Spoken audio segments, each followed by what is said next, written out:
Hello friends, welcome है एक नई क्लास एक नई वीडियो के साथ। इसमें हम बात करेंगे यूपी स्पेशल की। यूपी स्पेशल में हम पॉलिटी पढ़ेंगे, पॉलिटी के विषय में जानकारी लेंगे और उत्तर प्रदेश शासन व्यवस्था और न्याय प्रशासन के बारे में बात करेंगे। तो हमारा आज का टॉपिक फिर से वही पॉलिटी होगा और पॉलिटी में हम उत्तर प्रदेश की बात करेंगे।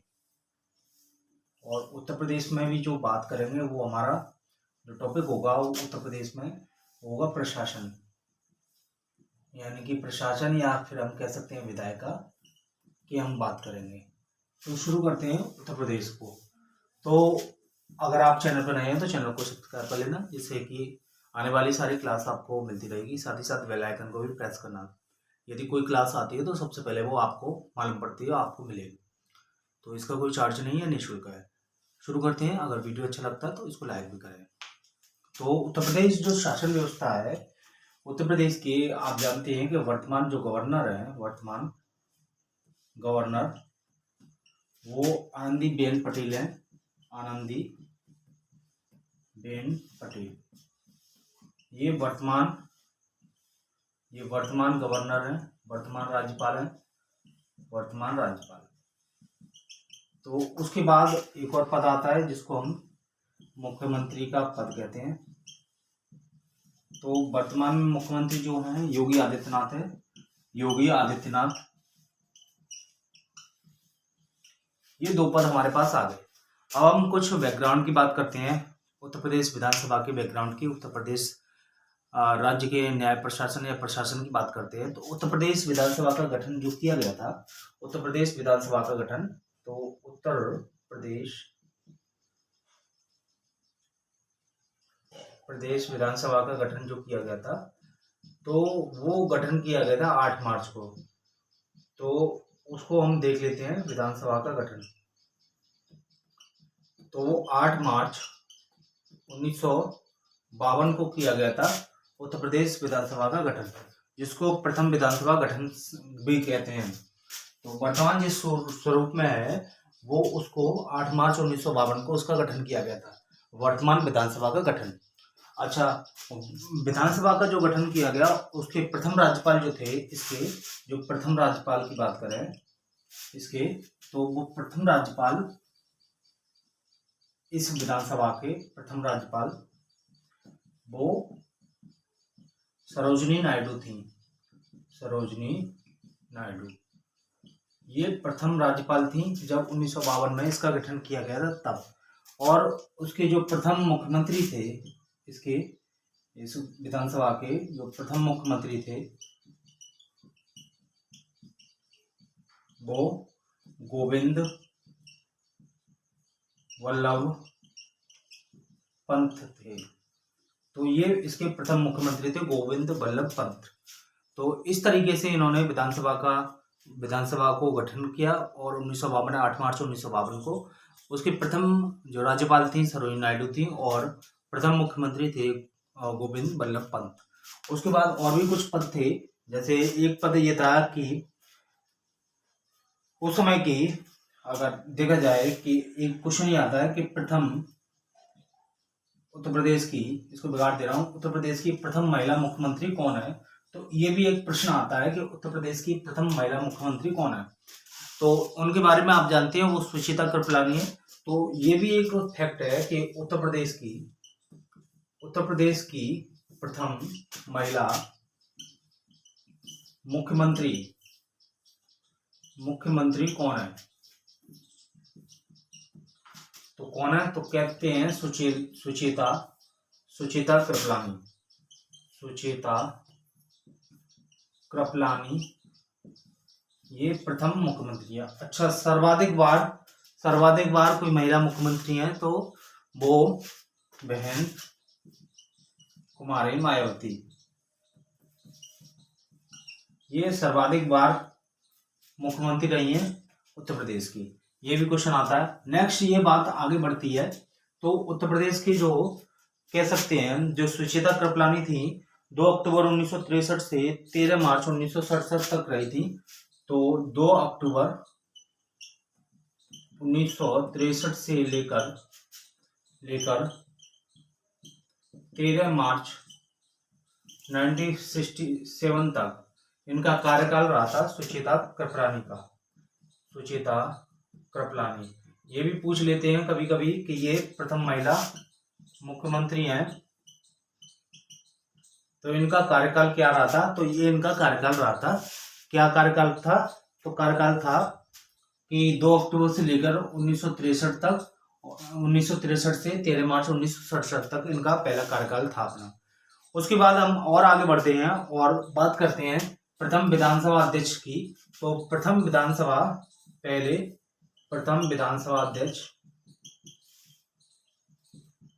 विधानसभा अध्यक्ष जो थे उनको आप जानते ही हैं, राजश्री पुरुषोत्तम दास टंडन थे।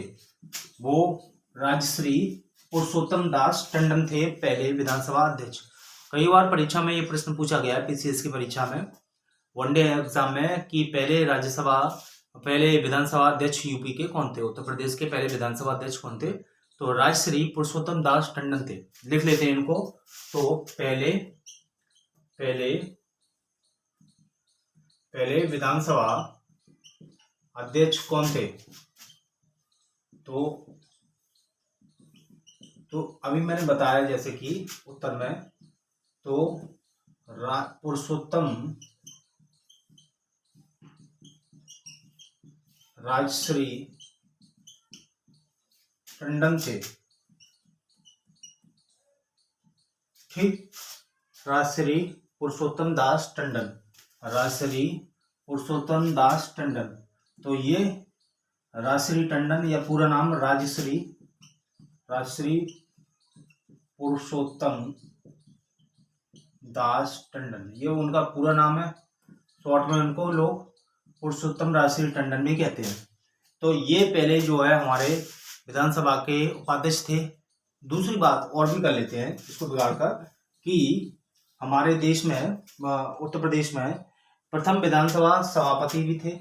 प्रथम विधानसभा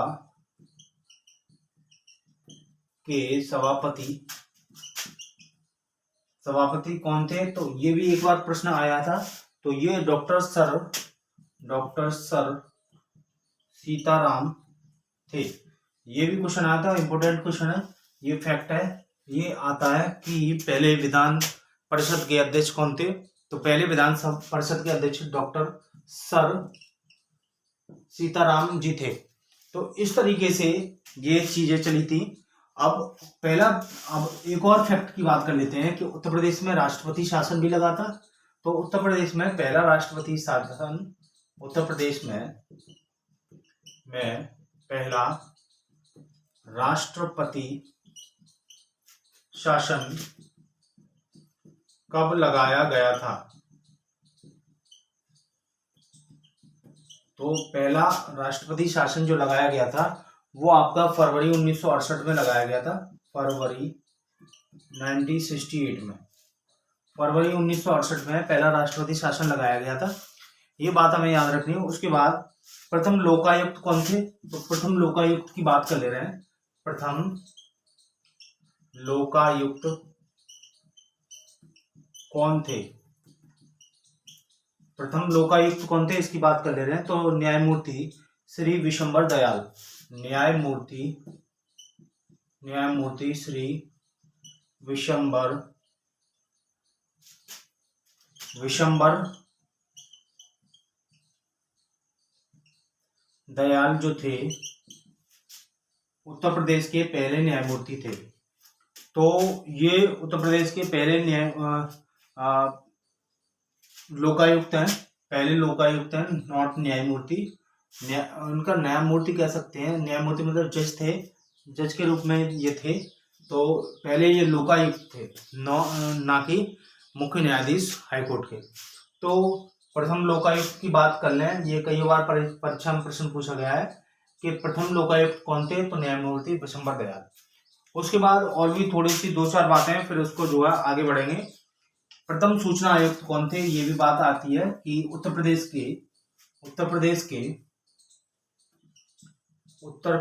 के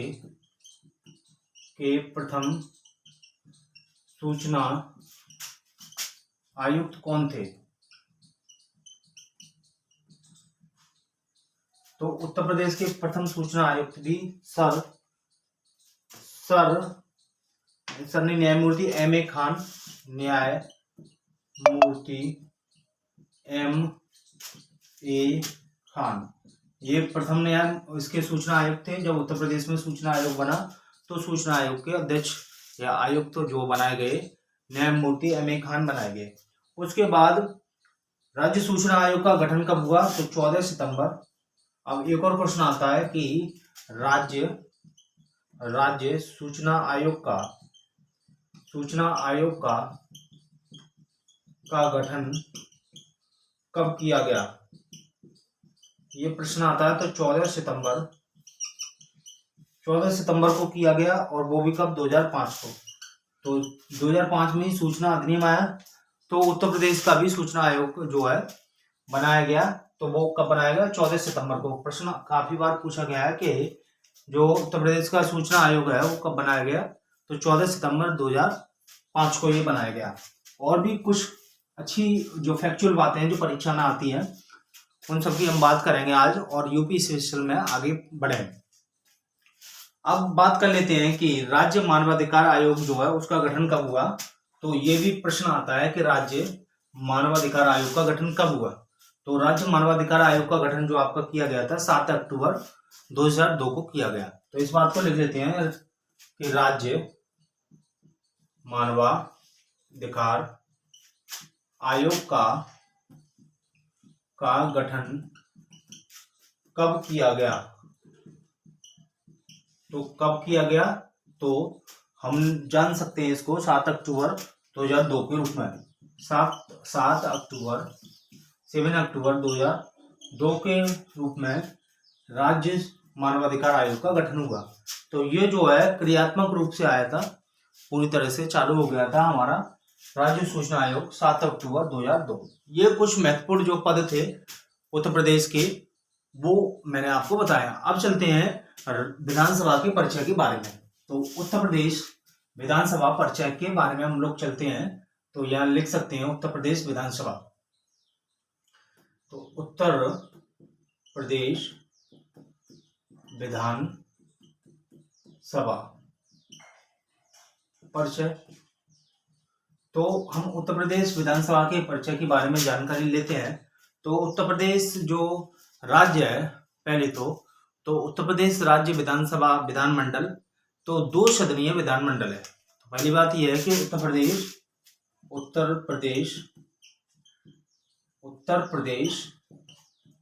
2 सदनीय विधानमंडल है। तो ये 2 सदनीय, एक हमारी विधानसभा और दूसरी हम कह सकते हैं विधान परिषद। तो ये हमारे पास 2 सदन के रूप में उत्तर प्रदेश दिखता है विधानमंडल में, कि एक विधान परिषद और विधानसभा। पहला प्रश्न ये आता है कि ऑप्शन दे देता है कितने कितने राज्य ऐसे हैं जहां 2 सदनीय विधानमंडल उपस्थित है या 2 सदनीय विधानमंडल है उत्तर भारत में। तो उत्तर प्रदेश उनमें से एक राज्य है जिसमें 2 सदनीय विधानमंडल हैं, विधानसभा और विधान परिषद। अब थोड़ी सी बात ये कर लेते हैं इसको बिगाड़कर कि जो उत्तर प्रदेश की विधानमंडल जो है उसको भारत का सबसे बड़ा विधायक का या विधानमंडल होने का गौरव प्राप्त है। सबसे बड़ा भारत में विधानमंडल होने का गौरव प्राप्त है। तो अगर विधानसभा की बात करें, विधानसभा और एक तरफ विधान परिषद, तो ये दोनों मिलकर विधानमंडल कहलाते हैं। तो ये दोनों मिलकर विधानमंडल कहलाते हैं। ये बात याद रखने वाली है। तो विधानमंडल, ये विधानमंडल जो है भारत में सबसे बड़ा विधानमंडल है उत्तर प्रदेश का।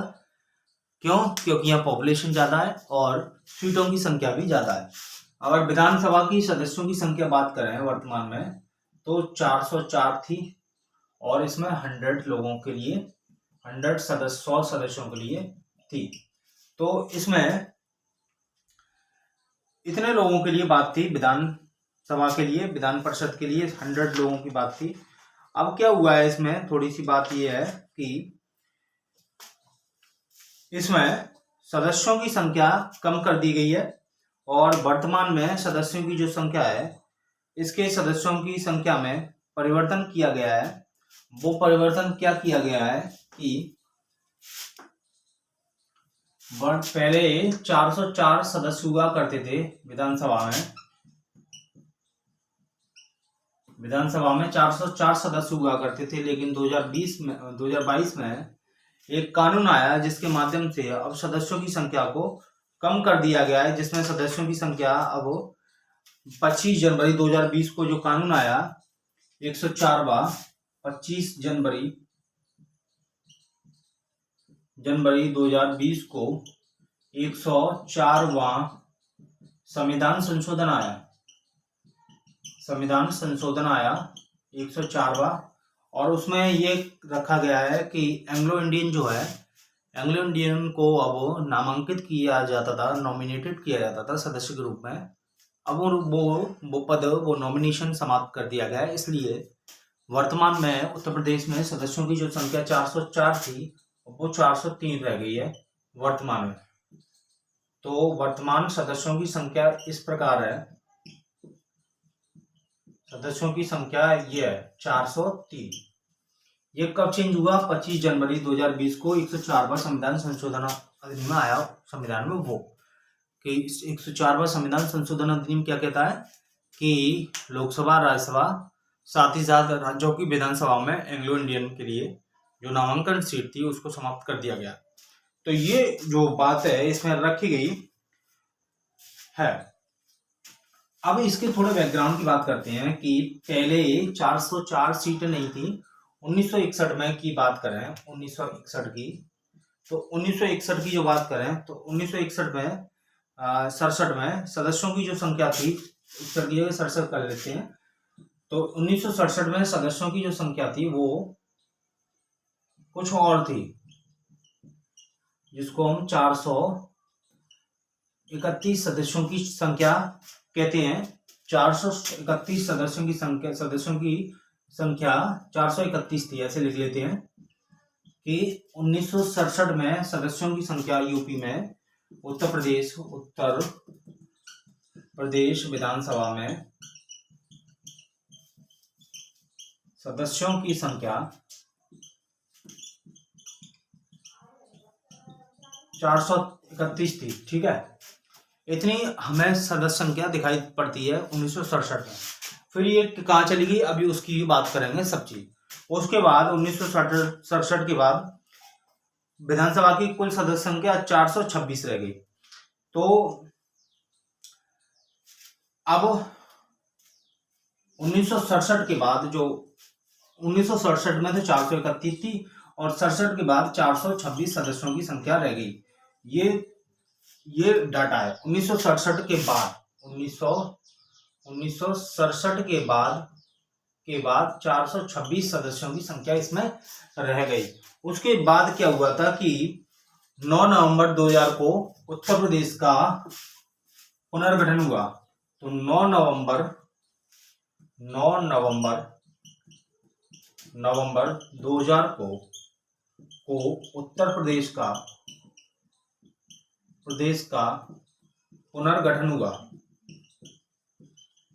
पुनर्गठन हुआ और इसमें से उत्तराखंड को अलग कर दिया गया उत्तर प्रदेश में से। और उत्तराखंड के चले जाने के बाद यहाँ सदस्यों की संख्या जो रह गई वो 404 रह गई। गठन हुआ और सदस्यों की संख्या घटकर कितनी रह गई, क्योंकि सदस्य कहाँ चले गए, सदस्य चले गए उत्तराखंड में।